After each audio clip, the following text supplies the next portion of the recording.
Okay. ಇನ್ನ ಅಂದ್ರೆ season mid ಅಲ್ಲಿ ಆಕ್ಚುಲಿ ಶಿಶಿರು ನೀವು ಸ್ಟಾರ್ಟಿಂಗ್ ಇಂದಾನೆ ಕ್ಲೋಸ್ ಇರ್ತೀರಿ. ಬಟ್ ಗೌತಮಿ ಮತ್ತೆ ಮಂಜು ಅವ್ರ ಜೊತೆ ನೀವಿದ್ದಾಗ ಇವ್ರ ಜೊತೆ ಸ್ವಲ್ಪ ಕನೆಕ್ಷನ್ ಒಂಚೂರು ಕಡಿಮೆ ಆಗಿರುತ್ತೆ. ಬಟ್ ಫೈನ್ ಡೇ ನೀವು ಅವ್ರ ಜೊತೆ ಬಂದು ರಾತ್ರಿ ಪೂರ್ತಿ ಮಾತಾಡ್ತೀರಿ ಕೂತ್ಕೊಂಡು. ಅವ್ರ ಜೊತೆ ಮತ್ತದೊಂದು ಫ್ರೆಂಡ್ಶಿಪ್ ಬೆಳೆಯತ್ತೆ. ಅವ್ರ ಫ್ರೆಂಡ್ಶಿಪ್ ಬಗ್ಗೆ ಏನ್ ಹೇಳ್ತೀರಿ? ಅಂದ್ರೆ ಹೊರಗಡೆ ಬಂದು ಅವರು ನಿಮಗೆ ಸಿಕ್ಕಾಪಟ್ಟೆ ಸಪೋರ್ಟ್ ಮಾಡಿದ್ದಾರೆ ಅಂಡ್ ತುಂಬಾ ಜೆನ್ಯೂನ್ ಮೋಕ್ಷಿತ ಅಂತ ಹೇಳಿ ಸಾಕಷ್ಟು ಪ್ರಚಾರ ಮಾಡಿದ್ದಾರೆ ಅವರು. ಅವ್ರಿಬ್ರ ಬಗ್ಗೆ ಏನ್ ಹೇಳ್ತೀರಿ? ಶಿಶಿರ್ದು ನಂದು ಫ್ರೆಂಡ್ಶಿಪ್ ಎಲ್ಲೂ ಕಟ್ಟಾಗಿರ್ಲಿಲ್ಲ. ಅಲ್ಲಿ ಏನಾಯ್ತು, ನರ್ಕದಲ್ಲಿದ್ದಾಗ ನಾವಿಬ್ರೆ ಒಂದು ನರ್ಕನ ಒಂದು ಆ ಟಾಸ್ಕ್ ಮುಖಾಂತರ ಆಗಿರ್ಬೋದು, ಇಲ್ಲ ಅಲ್ಲಿ ಏನೇ ಒಂದು ಪ್ಲಾನಿಂಗ್ಸ್ ಆಗಿರ್ಬೋದು, ಅದೆಲ್ಲ ನಾವಿಬ್ರು ಒಂದು ಸ್ವಲ್ಪ ನಮ್ಮಿಬ್ರು ಥಾಟ್ಸ್ ಒಂದೇ ರೀತಿ ಆಗಿದ್ರಿಂದ ಅದು ನಾವಿಬ್ರು ಕುತ್ಕೊಂಡು ಎಕ್ಸಿಕ್ಯೂಟ್ ಮಾಡ್ತಾ ಇದ್ವಿ ಅದನ್ನ. ಸೊ ಅಲ್ಲಿ ನಾವಿಬ್ರು ಕನೆಕ್ಟ್ ಆಗಿದ್ದು ಹೌದು. ಅದಾದ್ಮೇಲೆ ನಾವು ಸ್ವರ್ಗಕ್ಕೆ ಬಂದ ತಕ್ಷಣ ಇಲ್ಲಿ ಗೌತಮಿ ಜೊತೆ ನಾನು ಜಾಸ್ತಿ ಕ್ಲೋಸ್ ಆಗೋದೆ. ಆಗ ಶಿಶಿರ್ ಜೊತೆ ಮಾತುಕತೆ ಇರ್ತಿತ್ತು, ಬಟ್ ಅಷ್ಟ್ರ ಮಟ್ಟಕ್ಕೆ ಇರ್ಲಿಲ್ಲ. ಬಟ್ ಈ ತರ ಎಲ್ಲ ಆಗ್ತಿರ್ಬೇಕಾದ್ರೆ ಮುಂಚೆಯಿಂದಾನು ಶಿಶಿರ್ ಜೊತೆ ಅದೊಂದು ಬಾಂಡಿಂಗ್ ಇದ್ದಿದ್ರಿಂದ ಆ ಮನೇಲಿ ನಾನು ಯಾರ ಹತ್ರನಾದ್ರು ನನ್ಗೆ ಅನ್ಸ್ತಿರೋದನ್ನ ನಾನು ಶೇರ್ ಮಾಡ್ಕೊಳ್ಳೇಬೇಕು.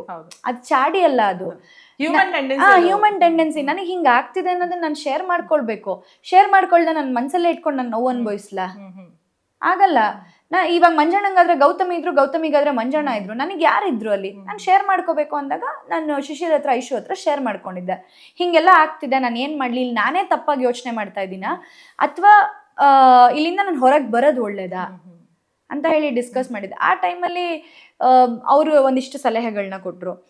ಆ್ಯಂಡ್ ಪ್ರತಿ ಸಲ ನಾನು ಕುಗ್ದಾಗ್ಲೂ ಅಥವಾ ನಾನು ಏನೇ ಒಂದು ಒಳ್ಳೇದು ಮಾಡಿದಾಗ್ಲೂ ಅದನ್ನು ಅಪ್ರಿಷಿಯೇಟ್ ಮಾಡ್ತಿದ್ದಿದ್ದಾಗಿರ್ಬೋದು, ಅಥವಾ ನಾನು ಲೋ ಫೀಲ್ ಮಾಡ್ತಿದ್ದಾಗ ನನಗೆ ಸಪೋರ್ಟ್ ಮಾಡ್ತಿದ್ದಿದ್ದಾಗಿರ್ಬೋದು, ನನಗೊಂದು ಧೈರ್ಯ ಹೇಳ್ತಿದ್ದಿದ್ದಾಗಿರ್ಬೋದು ಅವರಿಬ್ಬರೇ. ಸೊ ಹಾಗಾಗಿ ಅವರಿಬ್ಬರ ಬಗ್ಗೆ ದೇ ಆರ್ ದ ಬೆಸ್ಟ್ ಅಂತ ಹೇಳೋದಕ್ಕೆ ಇಷ್ಟಪಡ್ತೀನಿ. ಆ್ಯಂಡ್ ಆ ಒಂದು ಫ್ರೆಂಡ್ಶಿಪ್ ಹಾಗೆ ಕಂಟಿನ್ಯೂ ಮಾಡೋಕ್ಕೂ ನಂಗೆ ಇಷ್ಟ ಇದೆ. ಓಕೆ. ಇನ್ನು ಮೋಕ್ಷಿತ್ ಅವರು ಆಲ್ಮೋಸ್ಟ್ ಎಲ್ಲ ಟು ದಿ ಪಾಯಿಂಟೇ ಮಾತಾಡ್ತಾ ಇದ್ದಿದ್ದು ಯಾವಾಗಲೂ. ಮೋಕ್ಷಿತ್ ಅವರು ಯಾರ ಜೊತೆನಾದ್ರು ಜಗಳ ಮಾಡ್ತಾ ಇದ್ರು ನಿಂತ್ಕೊಂಡು ಅಂತಂದ್ರೆ ಎದುರುಗಡೆ ಇರೋರಿಗೆ ಮಾತು ಬರ್ತಾ ಇರ್ಲಿಲ್ವಾ ಅಂತ. ಎಕ್ಸಾಂಪಲ್ ಹೇಳ್ತೀನಿ. ಒಂದು, ನೀವು ಕಾರಿಂದ ಇಳಿದು ಬರ್ತೀರಿ ತ್ರಿವಿಕ್ರಮ್ ಅವರು, ಇನ್ನೊಂದು ಲಾಸ್ಟಲ್ಲಿ ಮಡಕೆ ಹೊಡೆಯೋ ಟಾಸ್ಕ್ ಸಿಗುತ್ತೆ ನಿಮ್ಗೆ. ಅಲ್ಲೂ ಕೂಡ ನೀವು ತ್ರಿವಿಕ್ರಮ್ ಮತ್ತೆ ಮಂಜಣ್ಣ ಅವರಿಗೆ ಮಾತಾಡ್ತೀರಿ. ರಜತ್ ಮತ್ತೆ ಮಂಜಣ್ಣ ಅವ್ರಿಗೆ ಮಾತೇ ಬರೋದಿಲ್ಲ ಅಲ್ಲಿ. ಅಂದ್ರೆ ನೀವೇನ್ ಮಾತಾಡ್ತಿದ್ರು ಅವ್ರಿಗೆ ಹೆಂಗಂದ್ರೆ ಆನ್ಸರ್ ಮಾಡೋದು ಬೇರೆಯವರಿಗೆ ಆನ್ಸರ್ ಮಾಡೋದೇ ಬೇರೆ ರೀತಿ ಇರುತ್ತೆ. ನಿಮಗೆ ಆನ್ಸರ್ ಮಾಡುವಾಗ ಒಂಥರ ಸೈಲೆಂಟ್ ಆಗಿಬಿಡ್ತಾರೆ ಅವರು. ಅಂದ್ರೆ ಮೋಕ್ಷಿತ್ ಅವ್ರು ಅಷ್ಟು ಟು ದಿ ಪಾಯಿಂಟ್ ಮಾತಾಡ್ತಿದ್ರ ಅವರಿಗೆ, ಅಂದ್ರೆ ಅವ್ರ ತಪ್ಪನ್ನ ಅಷ್ಟು ಕ್ಲಿಯರ್ ಆಗಿ ಹೇಳ್ತಿದ್ರ ಅಂತ.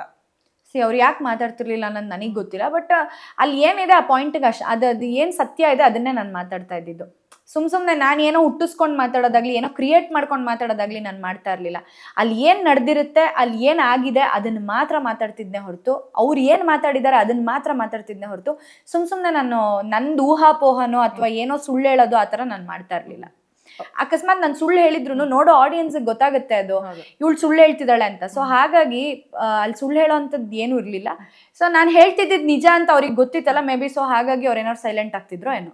ಓಕೆ. ಇಷ್ಟು ಅಂದ್ರೆ ಪೂರ್ತಿ ಸೀಸನ್ ನೀವು ಇದ್ದಿದ್ರಿಂದ ಅಲ್ಲಿ ನೀವು ತಗೊಂಡಿರೋದು ಯಾವ್ದಾದ್ರು ಒಂದು ಡಿಸಿಷನ್, ನಾನು ಇದು ತಗೊಂಬಾರ್ದಿತ್ತು ಅಂತ ಯಾವ್ದಾದ್ರು ಒಂದು ರಿಗ್ರೆಟ್ ಇದೆಯಾ ನಿಮ್ಗೆ? ಯಾವುದೂ ಇಲ್ಲ. ಯಾವುದೂ ಇಲ್ಲ. ನೀವೇನ್ ಮಾಡಿದೀರಾ ಅದಷ್ಟು ನಿಮಗೆ ಕರೆಕ್ಟ್ ಅನ್ಸಿದೆ. ಸೊ ನೀವು ಅದನ್ನ 100% ಯಾವ್ದು ಇಲ್ಲ ಅಂತ ಹೇಳ್ತೀರಿ. ಓಕೆ. ಬಿಗ್ ಬಾಸ್ ನಲ್ಲಿ ನಿಮಗೆ ಮರೆಯೋಕೆ ಆಗದೆ ಇರೋಂಥದ್ದು ಅಂದ್ರೆ ಲೈಫ್ ಲಾಂಗ್ ನಾನು ಇದನ್ನ ಕ್ಯಾರಿ ಮಾಡ್ತೀನಿ ಅಂದ್ರೆ ಸೀಸನ್ ಆಬ್ವಿಯಸ್ಲಿ ನೀವು ಕ್ಯಾರಿ ಮಾಡ್ತೀರಿ, ಯಾಕಂದ್ರೆ ಅದು ಲೈಫಲ್ಲಿ ಒಂದು ಪಾರ್ಟ್ ಇವಾಗ. ಬಟ್ ಅಲ್ಲಿ ಇಂಥದ್ದೊಂದು ಕ್ಷಣ ನನಗೆ ಮರೆಯೋಕೆ ಆಗಲ್ಲ ಅನ್ನೋದು ಯಾವ್ದಾದ್ರು ಇದೆಯಾ? ಇಂಥದ್ದೊಂದು ಕ್ಷಣ ಅಂದ್ರೆ ಅದೇ ಮಂಜಣ್ಣನ ಜೊತೆ ಯುರಾಣಿ ಟಾಸ್ಕಲ್ಲಿ ಜಗಳ ಆಡ್ತೀನಲ್ಲ, ಅದು ಸ್ವಲ್ಪ ತುಂಬಾ ಫೀಲ್ ಆಗಿತ್ತು ನನಗೆ. ಅದಕ್ಕೆ ಇಡೀ ರಾತ್ರಿ ಎಲ್ಲ ಹತ್ತಿದ್ದೆ ನಾನು. ಸೊ ಅದನ್ನ ಮರೆಯೋಕೆ ಆಗಲ್ಲ. ಬಹುಶಃ ರಾಣಿಯಾಗಿ ಹತ್ತಿರೋದು ನೀವೇ ಅನ್ಸತ್ತೆ ಹಿಸ್ಟ್ರಿನಲ್ಲೇ. ಹೌದು ಹೌದು. ಯೂಶಲಿ ರಾಣಿ ಅಂದ್ರೆ ಒಂಥರ ಅದೊಂದು ಏನೋ ಅದೊಂದು ಅವರ ಇರತ್ತೆ, ಆಮೇಲೆ ಜೊತೆಗೆ ಅಷ್ಟು ಜನ ಇರ್ತಾರೆ. ಬಟ್ ಬಹುಶಃ ನೀವು ಒಬ್ರೆ ಒಂಟಿ ರಾಣಿ ಆಗ್ಬಿಟ್ಟಿದ್ರಿ ಅಲ್ಲಿ. ಒಂಥರ ಹಂಗ್ ಕಿತ್ತಾಡಕ್ಕೆ ಜಗಳಾಡಕ್ಕೆ ಕಷ್ಟ. ಅದು ತೀರಾ ಅವತ್ ಮಾತಾಡಿದ್ದು, ಆ ಥೂ ಅಂದಿದ್ದು ಅವೆಲ್ಲ ನನಗೆ ಎಸ್ಪೆಷಲಿ ಅಣ್ಣನ್ ಸ್ಥಾನ ಕೊಟ್ಟವರಿಗೆ, ಅಂದ್ರೆ ನಾವು ಅವ್ರ ಜೊತೆ ಇದ್ದು ಕ್ಲೋಸ್ ಇದ್ದವ್ರು ನಮ್ಗೆ ಯಾರೋ ಆತರ ಮಾತಾಡ್ತಾರೆ ಅಂದಾಗ ಸ್ವಲ್ಪ ಹರ್ಟ್ ಆಗ್ಬಿಡುತ್ತೆ. ಅಂದ್ರೆ ಅವ್ರು ನನಗೆ ಮಾತಾಡಿದ್ದು ನಂಗೆ ಹರ್ಟ್ ಆಗಿತ್ತು, ನಾನು ಅವ್ರಿಗೆ ಮಾತಾಡಿದ್ದು ನಂಗೆ ಹರ್ಟ್ ಆಗಿತ್ತು, ಎರಡೂ ಹರ್ಟ್ ಆಗಿತ್ತು ನನಗೆ.